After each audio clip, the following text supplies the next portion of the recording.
Welcome again to Saviours DND, our weekly Dungeons and Dragons 5th edition stream. I hope you're all well and good this week, and ready for another stirring adventure with our adventurers, the Redwall Saviours.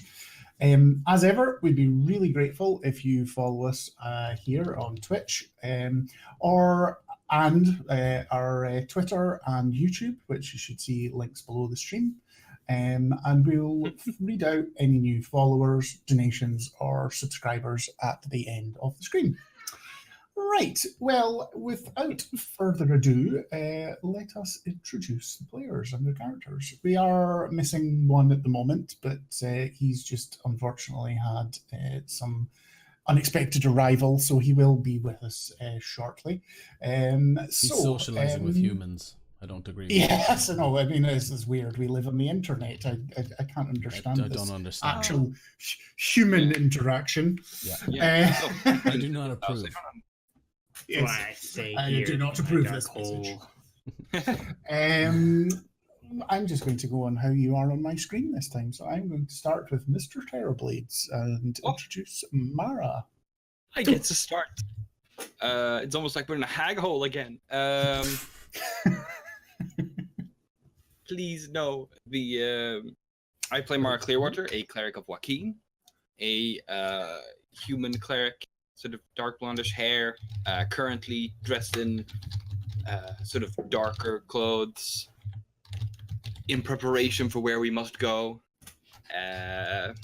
Yeah. And she has a guardian called Garvin, who is in full plate armor, who is a dwarven fighter champion. And he is, he pretty much looks like his picture. From what I remember. Picture up.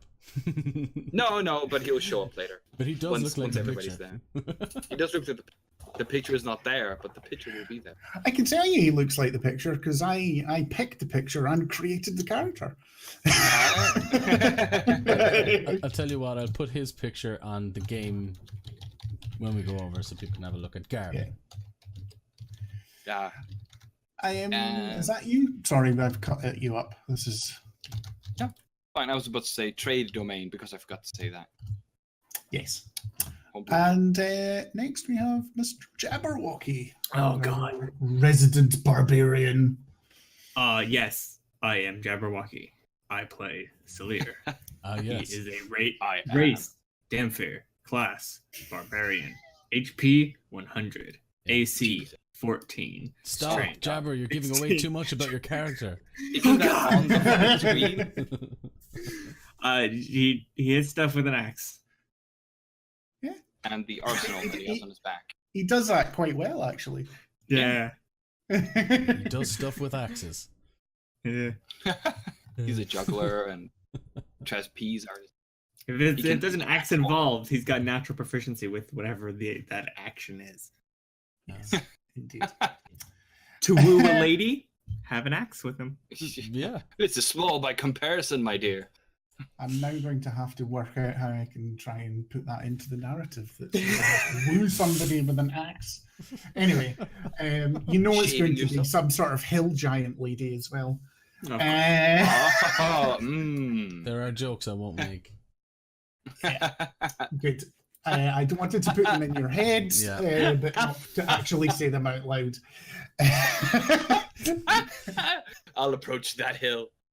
Yeah, it's always slightly terrifying doing that when Terrorblades is in the chat with us. Yes. Last but by no means least at the moment, Mr. Dombro. Hello. And Alton. Yes, I am Dombro. I play Alton. Alton is directly across the way from me. There is his character. He is a gnome with he's a bard, so he casts his spells through the art of music. He doesn't speak, he's mute, so he speaks through his pet white raven, who is named Quill. And yeah, he is a little forest boy from another world. He's not from this realm that we are now in of Faerun. Mm-hmm. He is from the Feywild, so he is a little bit strange and he doesn't really understand everything. But he's my little forest boy and I love him, sure do love him. And I'll very quickly run over Cyric for Emeros. And Cyric is a yuan-ti, and he is a multi-class druid warlock, which is quite a strange combination, but there are narrative reasons that I don't think have actually been revealed since we have been streaming. This is a previous story arc before we did so. And he's quite a quiet chap. He's driven to try and find somebody. This is what has brought him out of his native lands. And we found out last week he does not like being called a dinosaur. No siree, Bob. Yeah, we didn't see that one coming. No, that was something. Dinosaur. Yes. So as I say, I'll go through a wee bit of last week very quickly. It was very narratively quite, but it was more, well, no, not really story driven. There was lots and lots of RP. It was very fun, but it was mostly just breakfast. Yeah. Like a 2-hour breakfast. But that's what's good. Sometimes that's the way we do it. So it began last week with the party discussing events over such a long breakfast. I'm meeting with Alir's son, Carolee, who, as we have said, annoyed Cyric greatly by comparing him with lizards and dinosaurs. And he was a very precocious chap, I think I described him as last week, with a razor-edged inquisitiveness and old beyond his physical years. Yeah, when you moved out, you were going to report to the Neverwinter Guard, and Mara had to speak with the Shield Coin Platinum, who wished to report to her. And you were told that shadowy figures had been spotted on surrounding buildings throughout the night, watching the temple from afar. Nobody had attempted to come towards the temple or infiltrate. However, he has placed extra guards both on all shifts, but also personal protection for Alir as well. Kind of what we've learned about like the Silken Woe and stuff would be kind of right up their alley, or potentially. Yeah. Absolutely, that is not a huge leap to put together. Because they have orders to get rid of Alir, which you know categorically from a letter. You smooth things over with the Neverwinter Guard. You spoke to a guard captain called Ran Irville, who was very happy with your story. There was no deviation from the reports he'd had from his own men who were on the scene the night when you put down the ambush. But he said that he would like you to remain in the city for 24 hours so he could check in with the superiors, make sure they had no further questions for you before releasing you with no. But he's basically said you're in the clear. It was just officiousness and fear of administration gone wrong that he has asked you to stay in the building. I think one of you actually rolled an insight check, rolled really high. You knew there was no duplicity in trying to keep you here. Yeah. Last couple of things that we did last week was you then went and spoke to Louisa, making arrangements for the continuation of the caravan, that she was just going to run it backwards and forwards from Der Balakan for you. She was going to reinvest some of the money that she made, hopefully, into increasing its size. And then you've set parameters, and after that, she is just going to deposit money in the local bank for you if there's anything over and above that.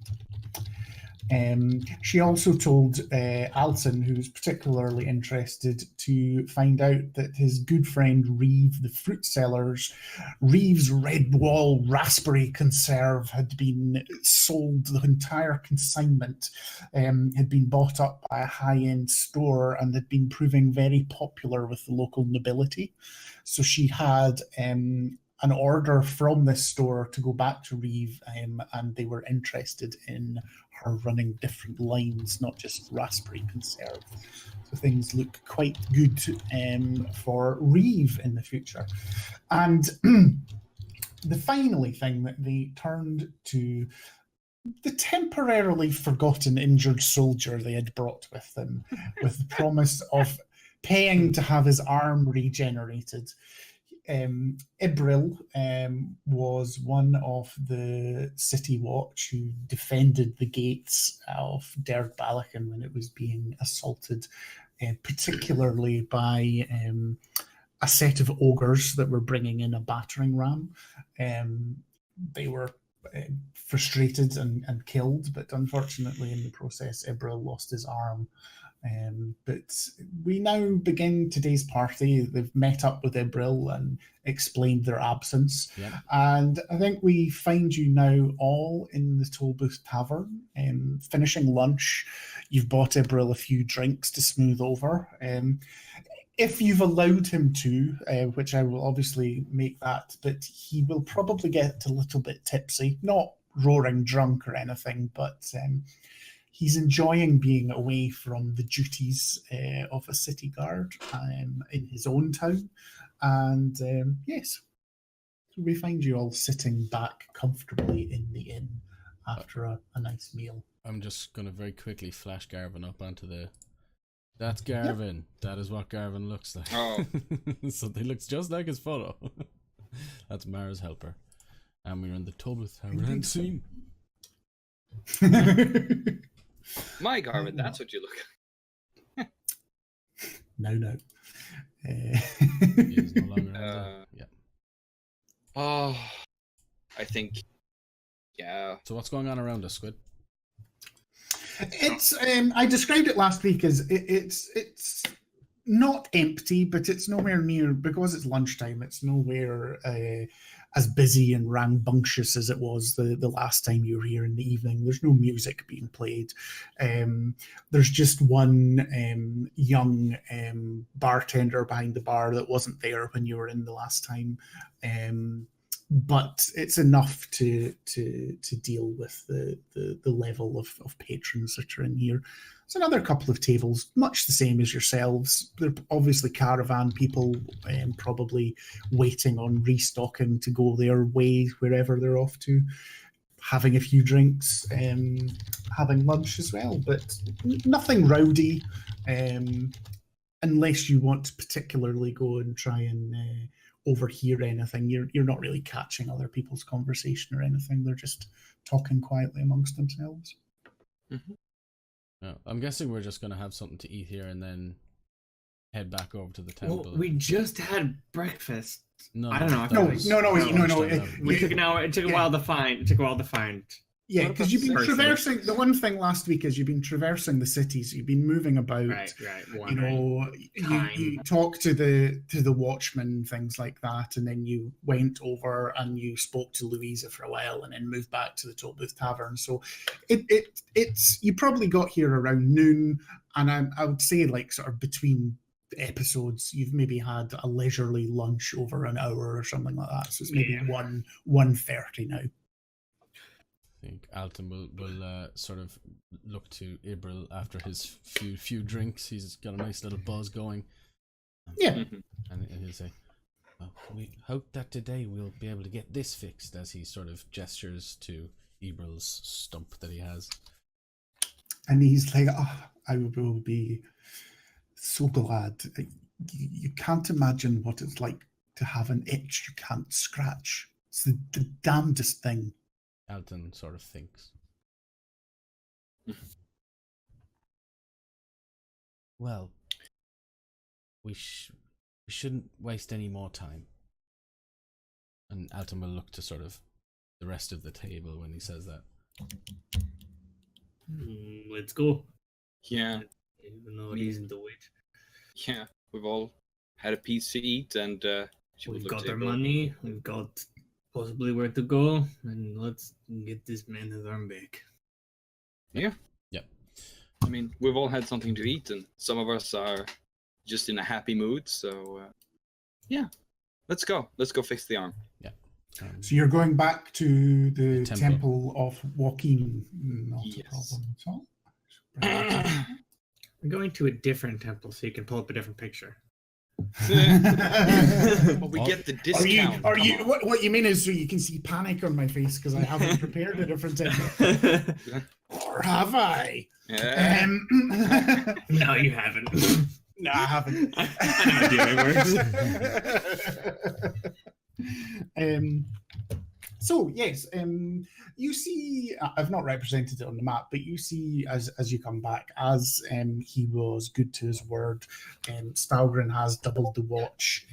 There's a lot more shield coins on the door. Again, you all now notice, without having to make any checks, that you are very aware of, again, how deferential. And I think I know I sort of talked about it in previous episodes, but it is probably quite still surprising that you have these huge military men, full armor, and they're just so deferential to Mara. But anyway, they pass by. Nobody says anything more than sort of politeness, and you find yourselves in the inner doorway of the temple. Now, I don't think I correct me if I'm wrong, but I don't think I've fully explained what the interior was like in here. I did it briefly, but Yeah. I mean, So- somewhat, yeah.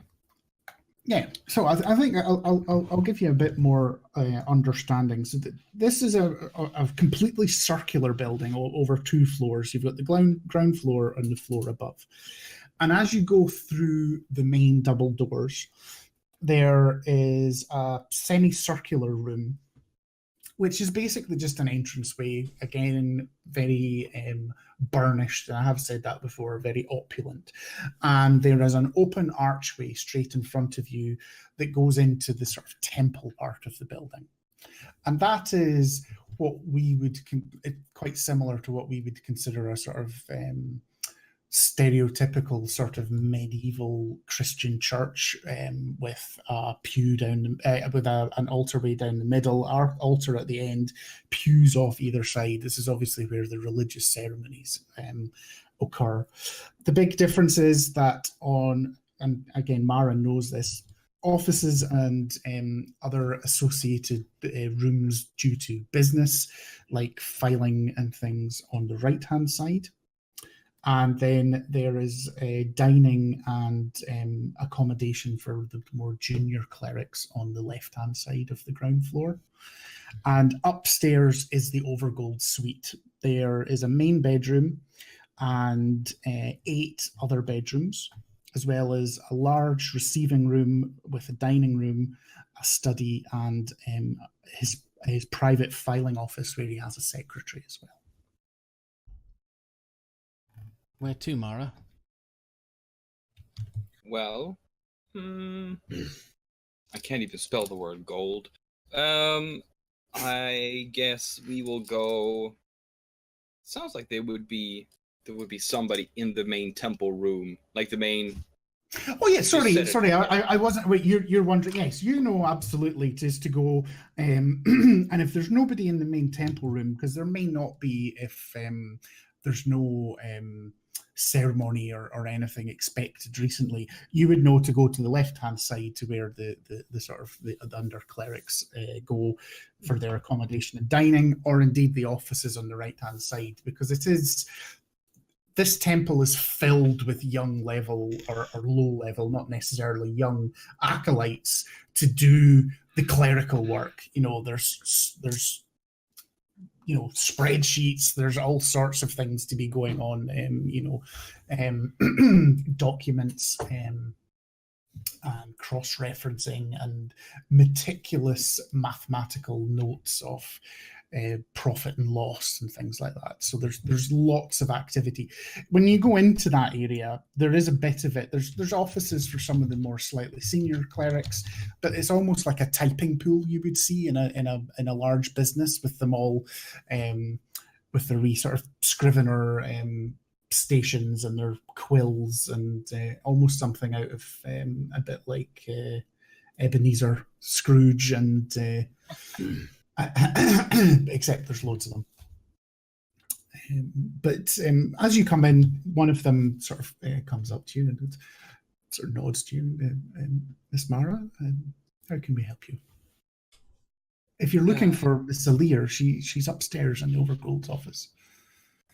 No, I am currently looking for a member of the temple to perform a I forget what the spell was called. Regeneration. I think it's just called regenerate. Yeah. Able to perform a regeneration for us. Our ally has suffered a grievous wound, lost his arm. Alton will sort of present the stump. Okay. Well, the Overgold is the only member of the temple that can actually cast that spell. However, we do have a number of scrolls that he has transcribed that he would be able to use for such thing. We obviously have them to sell to travelers and adventurers and such like, and people who have been injured, such as your friend here. So that certainly is something that we can help with in that manner. Whether you may wish to just cast it yourself from the scroll. Can I roll something for Mara to see if she is like capable? Is there anybody else in the temple that would be more able, from her memory, and they've not really met anybody since they got here, but from her memory, is there anybody else in the temple who would be more proficient at casting the spell than she is? Or are these mainly like the less casting and more work?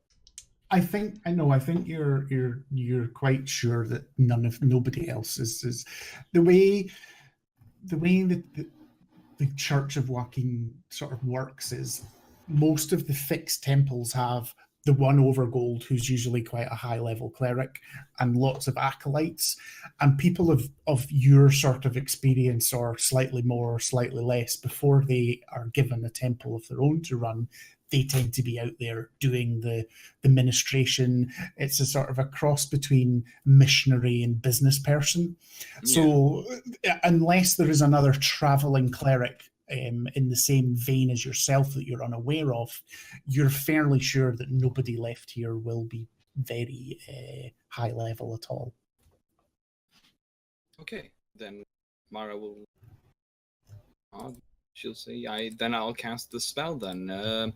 Where would I find the scroll with the to requisition the scroll? Well, I can go and get that for you, but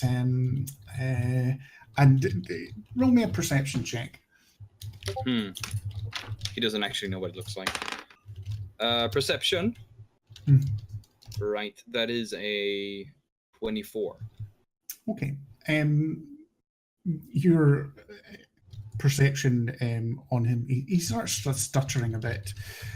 He's not got to stutter like Ibril. This is a little bit of nervousness. You know, as far as from his point of view, you are way above him, a very important lordly person in his eyes. And he's uncomfortable because he's going to have to start negotiating the terms of money for you. Obviously, this is business. You're about to show. It is part of what your religion is about. Is greasing the wheels of the mercantile.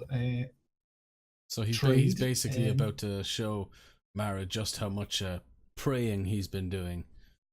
Yeah, exactly. You better pray better, boy. Each prayer is one silver rock. He sort of says, well, as you know, there is a certain cost to transcribing prayers onto a scroll. It may cost more than if the Overgold was here to cast it himself. We would usually charge around 1,000 gold. Alton will squint. Intimidation, no. 1,000 gold. I'm sure Mara can come up with something, and Alton will pat her and give her an inspiration. Gold, now see. D8. Oh shit. I shall add. If there's a thing that comes up in the next 10 minutes, which I'm presuming. Is it the next hour or the next 10 minutes? What would be the We can look at it after. Or is that, sorry, bardic inspiration? Mm-hmm. 10 minutes. Okay. Because our DM knows these things. Yeah, it's weird. Some things. Right. More than if he was actually here. That's very interesting. Well, that's just to cover the cost of the special vellum paper it's written on. These are not reusable once the thing. It has high quality inks that you can't just have cheap ink to transcribe these special magical prayers, unfortunately. Yeah. This guy's running off. He's almost genuflecting to you, not in a religious way, but in a I'm really sorry, you know. Yeah. My friend, these are the prices. I'm very sorry. Yes. Times have been tough. I wonder what the competitive price would be if I went to, say, the Temple of Tempus. Our friend did lose his arm in battle. I'm sure they would give us a pretty nice discount. Is there high priest in town? I do not know. I have no particular connections to there. Maybe we I'm should. sure we can still negotiate. I mean, you are Throw your of weight, the man. religion. Yeah, make a persuasion check. Sure. I also have a mercantilism stat, but because we added it, but we never gave it any specific. But I'll roll the persuasion. It has no And mechanics. I'll add. It has. I mean, we just added it for some reason. Well, we added it. It might be a thing. Let's see, and I'll add my inspiration dice because that's what it was supposed to be for. Right. So that is a grand total of 25. He rolls a 14. I think we don't need to RP this out sort of over and over again, but I think over the course of maybe 10 or 15 minutes, and I think, tell me if I'm wrong, that Mara probably actually engages in this because she quite enjoys it and understands that it's a game. You kind of know what you're going to settle on before both of you start, but it's almost part of your religion to go through the semantics of getting to the positioning. And you end up... I was just going to say, if you were just to give it to me, like, no, I'm just this price, like you start with a very low price, I think everybody in Temple will be like, what the fuck is he doing? Yes, exactly. This is wrong. And amongst the acolytes, you're probably giving him, it's almost like there's a gold star for, top in the class sort of thing, because, you're doing this amongst the quote-unquote typing pool, so they're seeing him haggle with a fully fledged priest. Get absolutely wrecked. Yeah, but not giving up though. It's still it's protracted and drawn out, and you've maybe added to that. But anyway, at the end of the day, I think you settle on the price that I mentioned last week of 550 gold. Yeah, I shall edit that. I think Mara will try and give him some, notes or something midway.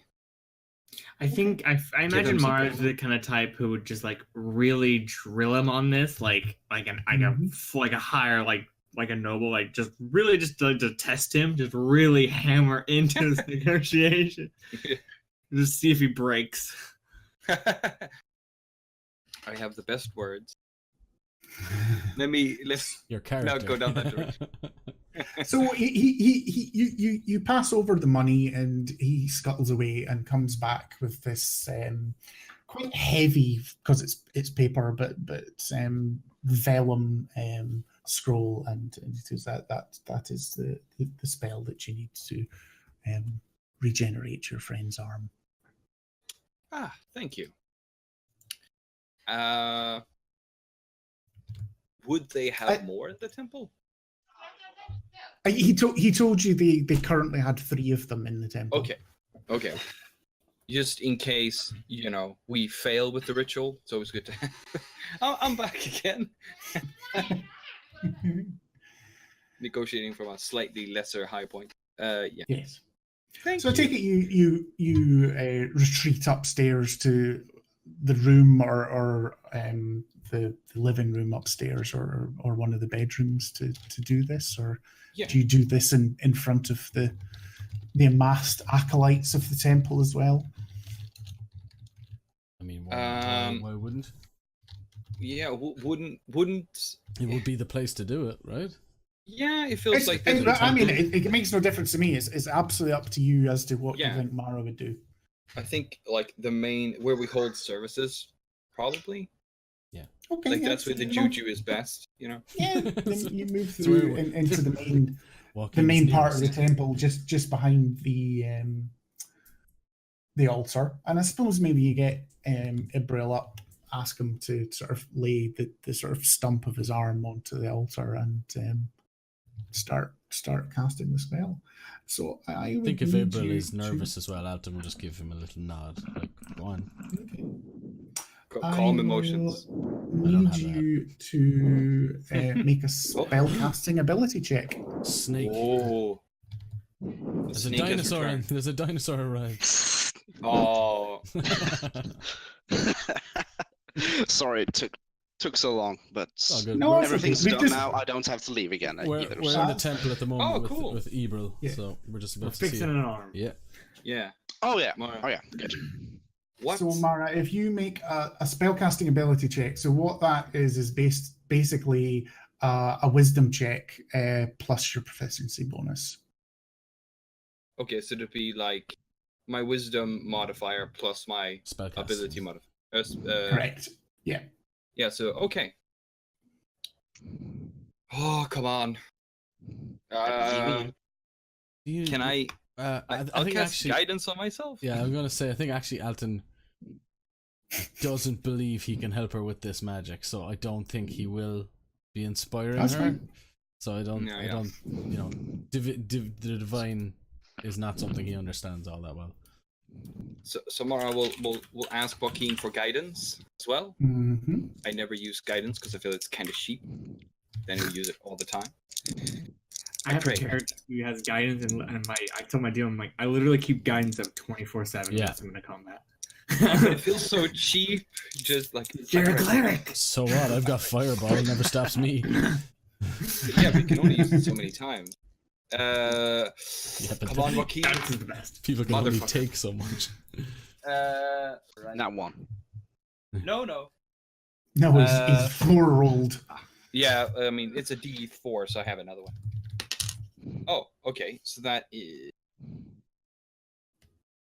because we are at what is our? I call it Bab, but that's not what it's called in edition. What's happening? I don't know what you're asking. I can't help. The basic just bonus, babbling. like Proficiency 3. is plus 3. 3. Okay, right. I'm thinking because Pathfinder, it's basic attack bonus. It's plus 3. So no, it's plus whatever level increase. Why are we talking about Pathfinder? It's a 20 total. I 20 total. That's fine. So this is the first time. This is a level 7 spell, Mara. This is the first time that you have felt imbued with such a level of power from your goddess. So how does that feel to you, and what does it look like when you cast regenerate? Because you pass. I mean, I will take away. I'll tell you, you did pass. It was a DC. It was a DC 17. Oh, okay. Because it's 10 plus spell level. Yeah. If it's above your what you can cast. Yeah. Fuck the dice. I'll pick it up later. I think it would be quite the overwhelming emotion. Like when you're at a certain level, it's still a amazing experience to have like divine power, but beyond your own experience and ability, it's sort of almost mind shattering. What I compare it to, but yeah, it's almost like an out of body experience to have something so powerful happen to you that you don't really know how to contain. Yes, because you've never experienced such a level of power before. And what's it look like? The aesthetic of it is that he puts his arm on the altar, and as she begins casting it, it almost seems like she's weaving something through the air, and it creates a coin that she holds up, that seems to be picked up by a hand. Hello, my beloved. Ice cream. Sorry, I'm getting distracted. And a pair of spectral hands appear around his stump. They almost seem to be sort of harnessing around it, empowering something and pulling, and like gilded veins appear that spiral out around the arm. Yes, Jabber. Just like that. It's a And crane in the game. darkness as well. You play the crane game for his arm. No, like the hands are kind of just maneuvering around it. Yeah. And they create these veins, and they seem to create they come out these golden veins, and I forget what the others are called. And muscles begin forming. Ligaments. Arteries and bones begin forming, but they all have this golden hue, and then ash seems to fall off them, like they're freshly like minted. It seems to, like So it's almost like the hands are sort of digitally printing it from the inside out. It's a 3D sort of. printer. Yeah. And they're sort of I really like that aesthetic. slowly, and finally the skin begins forming, and like as it's sort of going, there's almost like a wave of, it sounds like people arguing with each other in the background. And it kind of reaches the crescendo as the hand is fully formed. You hear like a soft voice say, "Soul." and through all of this, you can see like Ibril sort of been clenching his other fist, and it's obviously quite a painful process. You know, he's got sweat in his brow, and you know he's not actually said anything other. He's a couple of sort of grimaces, sort of noises, but when it's over, you can see the sort of the pain ends as soon as the spell does. Because I think from reading the spell, this whole process takes about 2 minutes. I think the actual flavor of the spell is that you just cast it and then it takes 2 minutes to regrow. But I prefer that it's actually a 2 minute casting and you've done all of it at the same time. And he sort of looks up and he's sort of thinking, and I think there's, from just below his elbow where he lost his arm down, there's a more, it's skin toned, but there's just a slight golden tinge left on his skin, almost like someone's taken bronze sort of face paint and just sort of highlighted it, and he's just looking at his arm and flexing it, and you can just see he's like relieved but can't quite believe it's true as well. It's not a Piccolo level regeneration where he just grunts and his arm shoots out of his torch. Just like,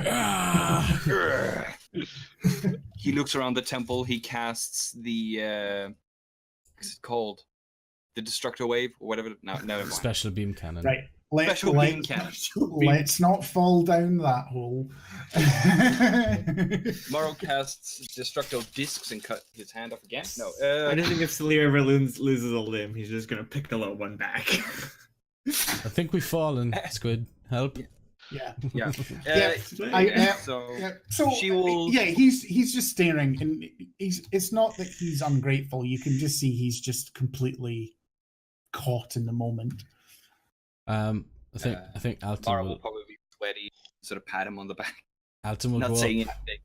Alton will go up and scratch his arm. Did that get it? Both of the instant of the scratching and the patting on the back sort of breaks him out of it, and he looks at Alton first and sort of chuckles and goes, "Yes, I can," and sort of reaches and scratches itself. It's like, I can't quite believe it. And you can see at this moment there is no trace of a stutter in his voice at all. Nothing. And Alton says, "Nothing more for the saviour of Derek Balakin." Well, He was deceiving us this entire time. I don't know about that, but I do. I was proud to be part of it, as I'm sure you all were. And not that I didn't trust you all, but it's one thing to say I will grow your arm back, and completely another thing to witness it done and have the results in front of you. And he sort of, as if to, and he sort of, you can tell he's just touching and making sure that all of the nerves are working and that it's as responsive as his old hand is. But, he's got quite a bright smile on his face. So he's obviously getting positive feedback from all the wee tests he's doing. Alton will take his rapier and hand it to Ibril. Yeah, into his good hand, rather. The one that's just been made afresh. Yeah, absolutely. And he sort of stands back a bit, gets a bit of space, and sort of starts doing sort of practice flourishes and things like that. And you've never actually seen him in action, but he's actually fairly accomplished. It's he's just doing sort of as I say, practice patterns, but there is a strength behind it. He has control of the rapier. He's got quite a flourish as well. And he's obviously something he's well practiced, and actually he's probably a better handy in a fight than any of you gave him credit with the sort of bumbling gatekeeper that you first met. Well, he wasn't very handy previously. He must have definitely leveled up. There's got to be a lot of experience from that battle he had at the gates. So that stands to reason. Yeah, I think Alton will say it's nothing special, but I would be honored if you carried that with you. Are we sure? I can pick one up. I'm sure. If you don't want it, I was planning. It's not that I don't want it, but I wouldn't see you lost of your own weapon. I was going to sign on with Louisa. Yeah, Alton. This is what I have now, and that served me well. Well, in that case, and he bows deeply to you and says, "I would be delighted to wield this." Alton leaves and then there's Salir standing in the background. Salir standing in the background with just 5 weapons on him. Yeah, he opens up a table. Come on, come on. I think Alton would sort of give a little silent giggle when he bows. He's like, "Well, you are a prince." Not to any of you, I'm not. Royalty, my liege. wherever they are. You are a good friend, Alton. Yeah. Oh, thank you. You're my friend too, Sirik. Right. And I think that Ibril was slightly overwhelmed, my friends, and I think I shall go back to the inn and go and speak to Louisa I'm not going to lie. I think I shall tip a few steins tonight, but I want to go and speak to Louisa to make sure I can sign on as a guard for the caravan on the return to Der Balkan, so I can go back and take up my duties again with the city watch there, or the town watch. They'll be lucky to have you back, Ebro. I think they would prefer it if they had someone they could trust. Ebro's perfect. And if you ever need anything else, April, you can still contact us. Absolutely. You're also our friend, Well, don't listen to very Celia. honoured. Sorry, what was that? I just said, so he said, "You're our friend, and Slayer was like, meh. Because Slayer's a dick. Yes, absolutely. So, unless anyone else wants to say or ask or anything, he is just going to, again, be very effusive in his thanks and is going to make his excuses and wend his way, as he said, to go and see Louisa. Don't. Our house is currently basically vacant, right? Yeah. So. Well, that's up to you. I don't know if you are going to give Louisa any orders as far as that's concerned as well. But You don't have to make that decision, or you can make that decision just now. We'll make it between sessions. Let's do it between sessions. Well, it should take an hour to do. Because Okay. I mean, Ibril has, he's not homeless. He's just had his arm chopped off and come with you to get it fixed. He's lived in Derek Balagan for family decades. To be fair, Yeah. I mean that property potentially what we might do. We'll talk about it, but what we might do is we might make it like a halfway. We could have 2 caravans going if we ever once the profit rolls over. I don't know. Yeah, I mean, Absolutely. we set a limit of 5 currently. Who knows what we'll see in the future? Yeah. But you also know you have sending, and you can pass written messages quite easily if you want a longer missive to. You know where Louise is going to be. She's going to be at one end or the other. Yeah, I think so as these are not decisions that you have to set in stone forever.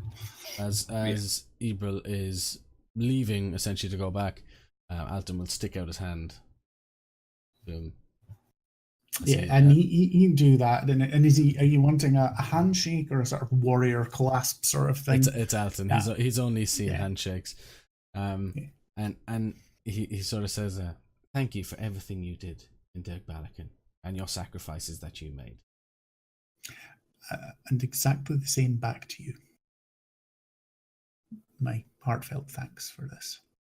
Again, he sort of starts looking at his hand and turns away and exits. And Alton will be beaming, big smile. Mission accomplished. Yes, indeed. Mara will find somewhere to sit because he's probably a bit exhausted from casting the Yeah.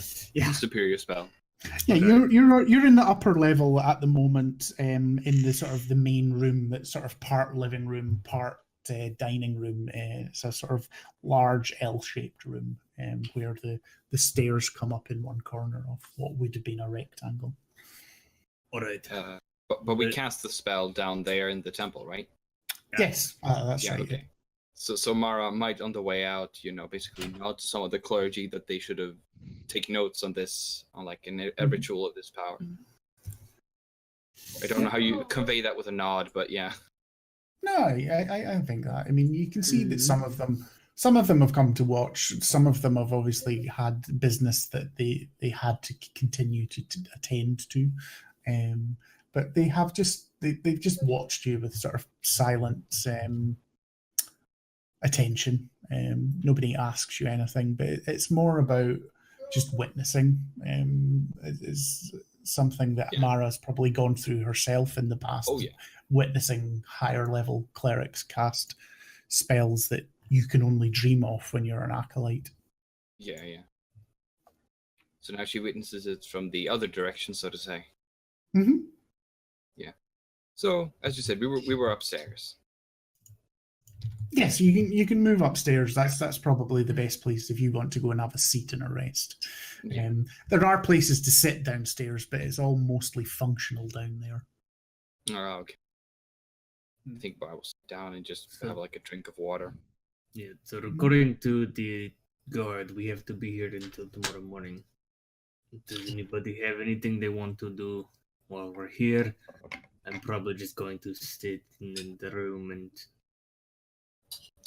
to work on some personal stuff. I got some of my shopping done yesterday, and I'm gonna give them to Louisa to send them home to Derek Balakan. But no, I can't think of anything else that's pressing for us currently. At least not for me. Okay. It's one small thing that I just remembered because we're in a big city. Could I look for imported plants from the east? What sort of thing particular? Let's give me a bit for more. Woad for his war paints. Yeah. Oh yeah, that'll not be a problem to do. Yeah, I'll just pick some of that up. Yeah. So that's fine. what I still spend the day in his room, making some more paints. Yeah, I think we'll just say like 1 gold or something like that per color, because it would be cheaper over Far East, but because it's exotic and being imported, it's not. I think basically ordinary colors are quite easy to come by. Your blues, your reds, your yellows, green. If there's anything, I think black, it's stick with more the natural, whatever ones that would be from just the natural plants instead of like. I think most of those would probably be greens and reds. I would Yeah. say. Yeah, it's the thing you used back home. Yes. Yeah. Well, I was, yeah, that stuff. So it's just- what I'm saying is that there's a variety of colors. If you want other colors, it's 1 gold per color that you buy, and that'll last you quite a long time. I just spent 5 gold just to get 5 different colors. Yeah, that's fine. 365 gold. Mix them together. You're not a rainbow warrior. Would you want Louisa to keep like a stock for you when you run out? No. Okay. We're not gonna be in this. I don't know where we're gonna be. I don't want to have that No, yeah, worried but she can about send it. Is what I mean, so that we don't. Okay. He's fine. He doesn't put that much effort into it out here. He does a stick man on his face. Oh no, he uses like all of them. with five pots of color, it's probably like about 100 applications or something like that. So it's going to last quite a long time. Yeah. Alton or Sirik, anything either of you want to do, or should we just cut over to having the evening pass and the next morning arrive? I think at some stage, maybe say after we have eaten dinner or something, and it's kind of getting into that go to bed time, I think Alton will approach Mara's room and give a knock. I don't think I have anything at all that I want to That's get fine. from the city. So, Mara, you hear a gentle knock on the door. Yeah, I guess I can probably hear that it's further, like at the bottom of the door. Like, not at See even height. the bottom of the door rattle. Yeah. Come in.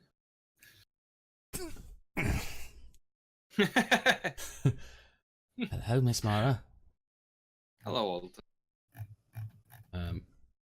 I was thinking we ought to go to Luskin in the morning. After we're done with the guard, yeah. Well,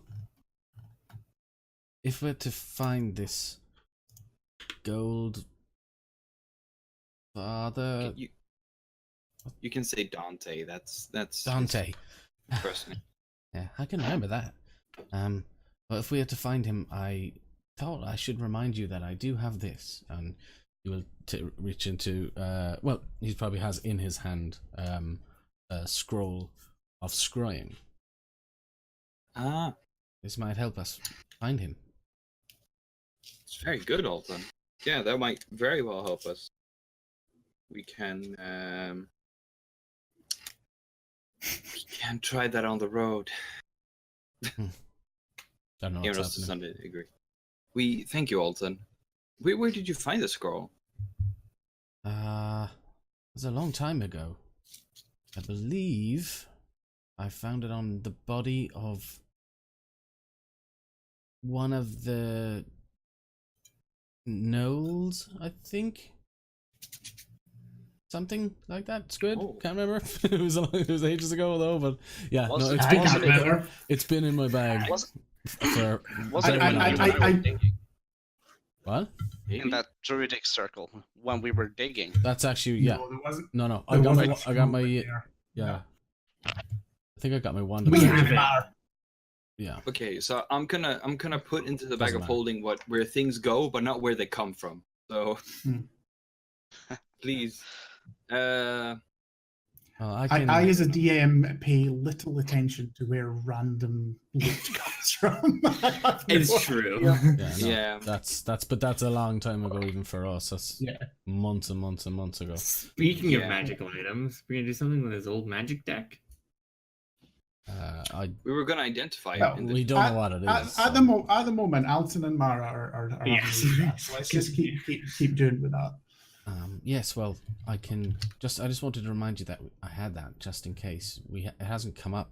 The need of it hasn't come up yet, so I think that would be a good way to find Dante. yes, I'm sure it will. Alton, thank you for bringing it to me. Well, just showing it to you, really. I Well- have been studying it, and I think I will be able to cast from it, but it will be difficult. Oh, it's much like it's what to, you did earlier. Yes, it's very complicated and it can be very taxing. Yeah. So, but It is. it's got a use, and we haven't had need for it yet. So just to let you know that it's there, Yeah. and you Have you can ever tell me when tried you're to ready to cast- do it. Yeah. Have you ever Have you ever tried tried casting a spell that's more advanced than you're able to? I always do that. Yeah. You always cast spells more advanced than you're able to? Well, I don't have full control over. Oh, it's hard to explain. But my magic is not of this realm either. Hmm. So it sometimes can do strange things. Okay. But for the most part, I'm fine. It'll be no problem at all, I'm sure. To sort of give that a go. Celia Oh. peeks around the corner with an axe. It is time. Okay, Alton. What do you mean by problems? Problems? There's been no problems? Oh, well, Should there be problems? no. You know, we all start somewhere. Mistakes are made.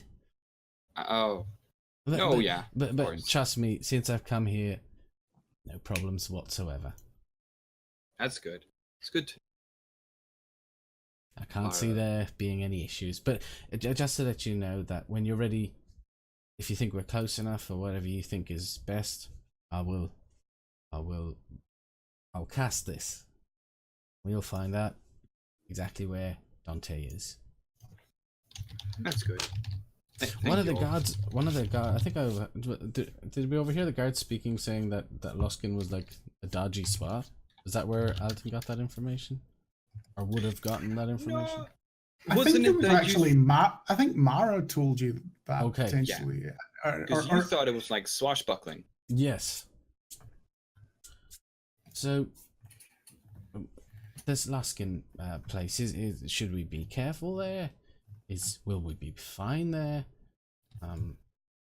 Can we just walk straight in the way we look? Well, As he sort of gestures to the bird. well, Luskin, from what I understand, Alton, is a very, very dangerous place. And, What do you mean? well, there are thieves and murderers and bandits, pirates. Pirates. I've heard that before. Yeah, What is a pirate? a pirate is like a bandit, but on water. And Alton like shows his ring.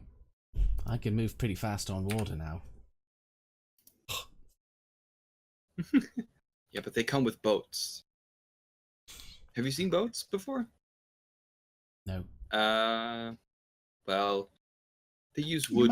might have seen like a rowboat or something like that, possibly. I probably saw The like dev- small skiffs and stuff on the or maybe like a coracle or something like that. to the north of Durballoch and that lake it sits on. I'm guessing there's like fishing vessels and stuff. Yeah, just like wee 2-man wee skiffs. Yeah. But he hasn't been in with one, so No. you know he says Absolutely boat. not, no. I'm not sure that the connection would be made, but Yeah, that's fine. No problem. In Luskin, we will be in danger from assaults of all manner of people. They just want to take anything we have, and so we should keep our guard up.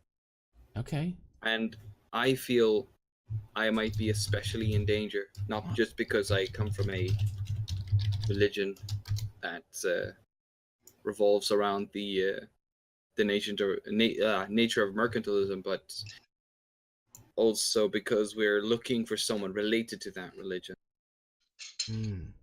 Otherwise, I don't know if a gnome with a bird would catch too much attention. maybe it would. I don't know. Oh. I've never been there myself. Only thing I know is that there are rogues and shady people. So that's what I've tried to appear at, as she sort of gestured towards her sort of darker Costume. costume. Yeah, Okay. it's like a bandit costume from a costume store. Alton looks to his like suit jacket with like the holes in the elbows, and he's like, "I should be fine." Maybe. No. Can I roll some sort of check to know? I don't know what that would be, but whether a gnome is going to be okay in Luskin? yeah, like would Alton's like stand out like a sore thumb, or would that be like? I think just a history check. I think because you've never been to Luskin, so this is more about stories and things you've heard, other merchants. 18. Everything that you've said is true. You know, it's a dangerous place and things like that. But people's appearance and stuff doesn't really matter. You know that there are semi-monstrous people that can sometimes find their way there. There have been orcs that have inhabited it in the past, like parts of it. Actually, pirates are quite well known to have companions occasionally, not just birds, but sometimes monkeys from far off lands and things like that. So you don't think Alton will draw any more or less attention than anybody else in your companionship? Okay. Yeah, I think it would be fine, Alton. And listen, stranger thing. If I have to wear my disguise, I can. And Alton pulls out the scalp. The scalped and rotted mask that he took from a goblin that wasn't dried or anything. No, I mean that. But he pulls out whatever's there. You tell me, Squid. Alton, throw it away. But you forgot about that, didn't you, Squid? I didn't actually. Oh. I just hoped you guys had forgotten about it. No, he's been looking at it every episode. When do I pull this flower out of my bag? When can I bust this out? I think where had Alton been keeping it? Oh, in Against his body. No, in his backpack probably, and like one of the pockets. In one of the wee side pockets. Yeah, right. So I think he has that. As you take your backpack round and you put your hand into it, Mara, you notice there's a sort of stain at the bottom of the pouch he's about to put his hand into, and he puts in, and it's just stringy flesh. There's in it, and it's sort of dripping, and there's nothing left really other than goop. Where am I going to find another goblin at this time of night? Horrid smelling goop. I think Mara will gag. Alton, go. Just go. Oh, well, see you in the morning. Yeah. Clean out your bag. Alton's just wiping his hands on his clothes. No, he's got his hands. No. He's got his hands full of this mush. Oh, Jesus. Sort of just kind of. He tries to find like a potted plant or something, and just dump it into the potted plant, and then Mara will find the energy to leave her room, and she will leave the temple. There's sort of ornamental vases and things like that you could empty it into if you're so minded. This slightly feels like one of those gesture things. I want to destroy this holy item and put my pamphlet under it. For those who watch Critical Role. None of us do that here. No. So once that sort of scene transpires, you've had I was about to say convivial, but obviously Alir and Carolee have joined you again, and Carolee's his usual self. He's asking you to tell stories, which I take it as a bard, Alton's probably quite all too happy to sort of relate stories about your adventures and things like that, or other people's adventures that you've picked up. Alton will wash his hands in the water jug of wherever the dinner table is. He'll just sort of All right, I envisioned that this is actually jumping back a bit. That scene with Mara and Alton happened later on when you're sort of going to bed, and I'm sort of describing the evening prior to that. Sorry, I should have made that. Oh, I should have made that. You're good. Because Mara would insist on eating outside and not use the. No, I'd say that happened at the end of the day, but you can go back. There will still be water on the table. Yeah. And anyway, I did it. So convivial in as much as anyone can be when they've found out that there's a death threat on a secret cadre of drow being placed on your head. So she's definitely putting a brave face on, not wanting to worry her son, all the rest of it. But, you know, everything goes, and you're all soon in your beds, getting rest for the night to come. And at that point, I would like everybody to make a perception check with disadvantage. I'm just going to throw 5 gold to whatever we ate. Tipping and whatever. Perception roll. with disadvantage. Disadvantage? Well, that one was a 4, so... 10. 15. You have plus 11 in perception. Yeah, but I'm not the one who spots things perfectly like Cyric. Yeah. He has How expertise. the hell do you have plus 11 in perception? He got It's a expertise. perception. It's a wisdom-based skill, and he has expertise in it. Yeah. Yeah. It's clerics. Yeah. Oh, if you think that's bad, you should see what Alton gets on like most of the things. Yeah. Bard. Yeah. 8. Okay. Cyric, you having problems in Roll20, are you? Yep. Okay. Perception. Yes. Yeah. All right. Are you gonna be buying these dice soon? I remember that rumor going around. What? Why would he need him? Yeah. Why would he need him? Wow. He critted. That's pretty good. Fine. Even at disadvantage, it's a 25. Yeah, I was about to say it's still Again. disadvantage, but you rolled a 19 and a 20. Yeah, So- I have plus 11, but he's always the one who sees shit. So About let's say the wee small hours in the morning. Not be more accurate than that. Everyone sound asleep, apart from Cyric. You find yourself roused from your sleep. You're not sure exactly what, but you're fairly sure a noise has awoken you in the middle of the night. But as you find yourself, you got dark vision, don't you? I do. Yes. Yeah. You look around your room, nothing seems untoward within your room, and in the exact moment here and now, you do not hear anything at all. But you are certain that some noise has roused you.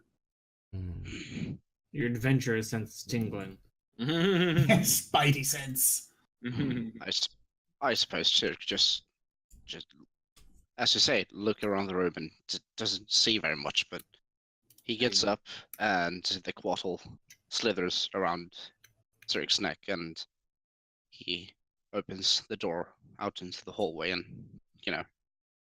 takes a look, see if anything's going on. Make another perception check, but no disadvantage this time.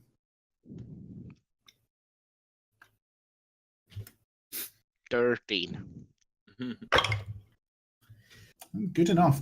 You hear something that you are almost certain is a footstep from the roof above you, outside. It's like footstep on slate.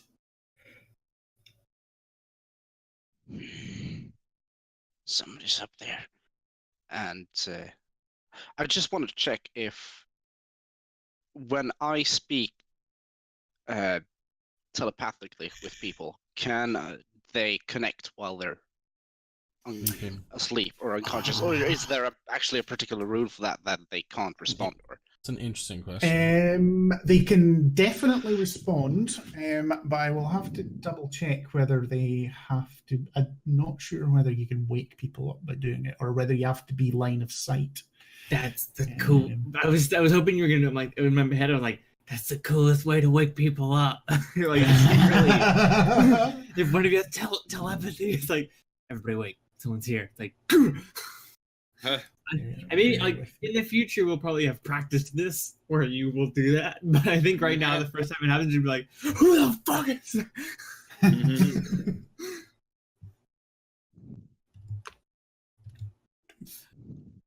What's this? What type of spell? What's the spell based on? I think I can. It's not a spell. feat. It's one of the warlock abilities. Oh, it's gaze of two minds. Something. I can't remember. It's Awakened mind. So, starting at first level, your alien knowledge gives you the ability to touch the minds of other creatures. You can communicate telepathically with any creature you can see. I need to So see that. so you can go into somebody's room and wake them up telepathically, but you have to be able to see them. Then I will just walk up next to Alton's door, open it carefully, and attempt to wake you up. Alton. Yeah. Alton! Yeah. Yes. Shh. Alden Quiet. bolts up. Don't. I'm speaking to your head right now. Yes, I can hear you. There are people on the roof. Try to be quiet. We need to wake everybody up. We might have been followed again. He nods. Gets out of bed. Yeah. Fully dressed. Of course. He from the beginning he sleeps in his clothes. It's true. And I think he goes up and he just kind of flicks the raven's beak. Ow. And then we make our way. Did you see who they were? no, but I heard footsteps. They're definitely coming from above. And If last it I is- checked, If it is the the guards were drow, not on the roof. if it is the drow, Possibly. then we need to look for the for Mara. Yes. She thought she I might believe be so in too. danger. And Alton will head towards Mara's room. Where was that lady? Which room was hers? I do. It was said last week, but Well, she's in the main bedroom. So the top floor where you are, which are all the rooms, is circular, and the rooms are in a ring on the outside, so that they all have windows, and then there's a sort of circular corridor that runs from the main living room round the edges of all of the bedrooms. And the main bedroom, that's the Overgold's room that obviously Alir is in, is at the back of the building. can Alton just as they're going through these hallways, I presume there's a couple of windows and stuff. Can Alton just take... There's no windows in the hallway, but Okay. there are windows in all of the bedrooms. Okay. Alton, would you mind checking on Elir? Or should I? I can go. I'll wake the others up. Well, And keep Alton an eye on will... her. He's... I think at that point, with Cyric just about to go to either Salir or Mara's room, and Alton going to Alir's room, you hear a great crashing of glass in the main from the main room up here, and you start to hear shouts and things from outside, and the starts of combat in the street outside the temple. And I think we shall take our break a little bit. Wonderful. We'll all roll initiative when we come back. Damn it. All right. Okay. Their So we're feet, back they're very in. big. Yeah, we're back in 5-10 minutes, something like that. Wonderful. Thank you, everyone, for And I'll watching, and we'll see you soon. Yeah. Bye.